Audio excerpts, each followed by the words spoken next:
بسم اللہ الرحمن الرحیم رب اشرح لی صدری ویسر لی امری واحلل عقدۃ من لسانی ویفقهوا قولی بسم اللہ الرحمن الرحیم قل اوحی الی انہ استمع نفر من الجن فقالوا سمعنا قرآنا عجبا صلوات اللہم صلی علی محمد وآل محمد۔ میں نے جس آیہ مبارکہ کی تلاوت کا شرف حاصل کیا وہ قرآن مجید کے 72ویں سورہ جن کی پہلی آیت ہے کہ یہ سورہ اس وقت نازل ہوا کہ جب رسول اللہ جنگ حنین سے واپس پلٹ رہے تھے اور مکہ اور مدینہ کے راستے میں ایک مقام ہے جسے دار العالم کہا جاتا ہے۔ دار العالم یہ اجنات کے رہنے کی جگہ تھی۔ جب اس مقام سے گزر رہے تھے تو رسول اللہ کے ساتھ جو تھے انہوں نے کہا کہ یا رسول اللہ یہاں سے جلدی گزر جائیں، یہ جگہ اجنات کی جگہ ہے، یہ لوگ اشرار ہیں، انسانوں کو ستایا کرتے ہیں۔ تو ایک مرتبہ رسول اللہ وہاں رک گئے، کہا نہیں یہاں سے گزرنا نہیں ہے، یہاں کے لیے ایک حکم ہے۔ اور آپ نے مولا کائنات حضرت علی بن ابی طالب علیہ السلام فرمایا اور آپ سے کہا کہ سورہ جن کی تلاوت اجنات کے سامنے جا کر کریں۔ تو وہ جہاں مقام تھا اجنات کے رہنے کا وہ ایک غار نما مقام تھا کہ جس کے داخلے پر پتھر لگے ہوئے تھے۔ مولا نے اپنا ایک ہاتھ رکھ کر پتھر کو ہٹایا اور داخل ہوئے اور اس کے بعد انہیں سورہ جن پڑھ کر سنایا۔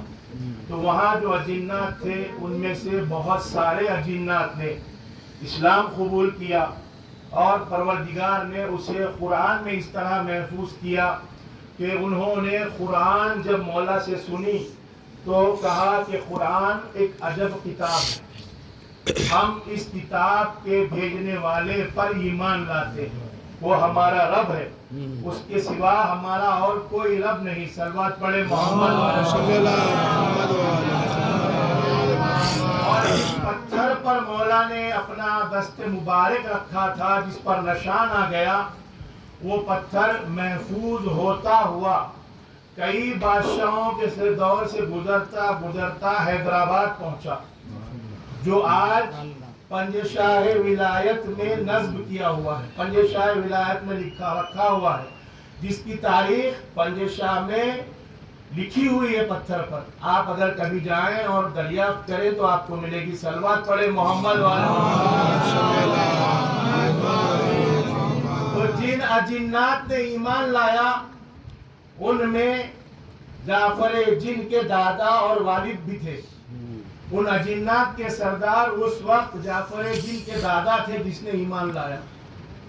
واقعہ گزر گیا، اس کے بعد دن گزرتے گئے، ایک مرتبہ وہ وقت بھی آیا کہ امام علی بن ابی طالب علیہ السلام صلی اللہ محمد وآل محمد منبر کوفہ پر تشریف فرما ہے کہ کچھ دیر کے بعد ایک بھگدڑ مچی اور لوگوں نے دیکھا ایک بڑا سا اژدہا مسجد میں داخل ہوا اور مولا متقیان کی طرف بڑھنے لگا۔ مولا نے سب سے کہا سب اپنی جگہ آرام سے بیٹھ جائیں اور اسے راستہ دے دیں۔ وہ مولا کے قریب آیا، پہلے تو وہ بڑا غم کا اظہار کرنے لگا، اس کے بعد مسرور ہو کر ودا ہو گیا۔ آج بھی ایک دروازے کا نام باب الصوبان مسجد کوفہ میں رکھا گیا ہے کہ جہاں سے اژدہا داخل ہوا تھا۔ پوچھنے والوں نے پوچھا کہ مولا یہ کون تھا؟ تو مولا نے ارشاد فرمایا کہ یہ جعفر جن تھے، کہ انہوں نے یہ اپنی فریاد لے کر آئے تھے کہ مولا میرا باپ بستر مرگ پر ہے اور چاہتا ہے اس دنیا سے رخصت ہو جائے، اور اس بات کا جھگڑا ہے کہ اس کے بعد اجنات کا سردار میں بنوں گا یا میرا چچا بنے۔ تو آپ نے کہا کہ غم نہ کرو، تمہارے باپ کی مشکل اللہ آسان کرے گا اور اس کے بعد تم اجنات کے سردار رہو گے۔ یہ سن کر وہ چلا گیا۔ صلوات پڑھے محمد عزیزان گرامی، رسول اللہ اور تمام انبیاء اور ائمہ طاہرین صرف انسانوں کے لیے ہادی نہیں ہیں، بلکہ جتنے عالمین ہیں ان سب کے لیے ہادی ہیں۔ کتنے عالمین ہیں اس کا اندازہ کوئی نہیں لگا سکتا۔ ہمارے اور آپ کے چھٹے امام جعفر صادق علیہ اللہم صلی علی محمد وآل محمد۔ ارشاد فرماتے ہیں کہ جس عالم میں تم جی رہے ہو، پروردگار نے ایسے 70,000 عالم بنائے ہیں، ان تمام عالمین پر ہمیں ہادی مقرر کیا ہے۔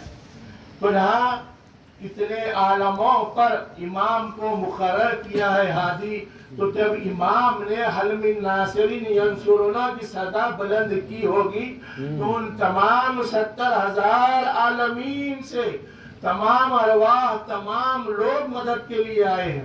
اس جن میں جعفر جن بھی ہیں جو امام حسین کی نصرت کے لیے حل من ناصر پر اس طرح پہنچے کہ ادھر جعفر جن اپنے قبیلے میں اپنی تاج پوشی کی 30ویں سالگرہ منا رہے تھے کہ اچانک جنات نے آ کر جعفر جن کو یہ خبر دی کہ ہم ابھی ابھی میدان کربلا سے آ رہے ہیں، جہاں رسول کا نواسہ زخموں سے چور ہے اور حل من ناصر کی صدائیں بلند کر رہا ہے۔ جیسے ہی جعفر جن نے یہ سنا، اس تقریب کو ترک کیا اور کچھ جنات کو لیے ہوئے امام حسین کی بارگاہ میں آئے اور کہا مولا آپ حکم دیں تو ہم ابھی ان تمام اشقیاء کو زمین دوز کر دیں۔ امام نے